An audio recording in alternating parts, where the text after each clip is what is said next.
અહીં આપણે શાંત ગણ છે કે નહીં, શાંત છે કે અનંત ગણ તે આપણે ચકાસવાનું છે. અને એક પ્રશ્ન છે કે વર્ષના મહિનાઓનો ગણ શાંત ગણ છે તો વર્ષમાં કેટલા મહિનાઓ હોય?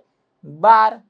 બધાને 12 જ મહિનાઓ હોય ભાઈ વર્ષમાં, અને એટલે બધા માટે જવાબ સરખો છે. એટલે શું વ્યાખ્યાયિત તો છે જ, પરંતુ 12 જ મહિના હોય માટે એને ગણી શકીએ છીએ, ને ગણી શકાય માટે એને આપણે શાંત ગણ કહીશું. બરાબર છે? તો આ જે વર્ષના મહિનાઓનો ગણ શાંત ગણ છે તેમ કહેવાય.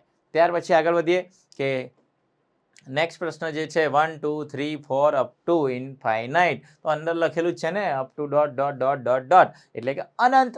તો અહીં આપણે જે આ ગણ છે એ અનંત ગણ છે એમ સ્પષ્ટ દેખાય જ છે. બરાબર? પ્રાકૃતિક સંખ્યાઓનો ગણ જે છે એ અહીં કોઈ લિમિટ આપેલી નથી, માટે તે અનંત ગણ છે તેમ કહી શકાય. શાંત ન હોય તો પણ અનંત ગણ કહીશું. નેક્સ્ટ છે કે 1 2 3 એમ ડોટ ડોટ ડોટ કરેલા છે, પરંતુ અંદર લાસ્ટમાં પણ દર્શાવ્યું કે 99 ને 100. તો આમાં પ્રાકૃતિક સંખ્યાઓ છે 100 સુધીની, 1 થી 100 સુધીની પ્રાકૃતિક સંખ્યાઓ એ ગણી શકીએ છીએ કે આવા ગણમાં 100 જ સંખ્યા છે. અને નિશ્ચિત સંખ્યા હોય, સભ્યની સંખ્યા નિશ્ચિત હોય તો તેવા ગણને આપણે શાંત ગણ કહેવામાં આવે છે. એટલે આ જે ગણ છે શાંત ગણ છે.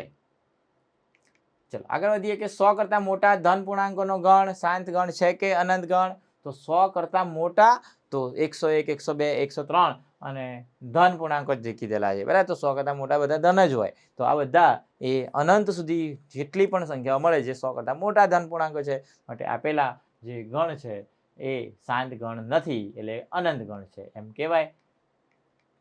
ચલો આગળ વધીએ.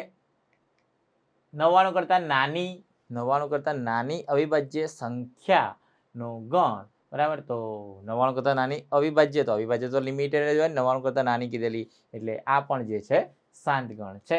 બરાબર છે?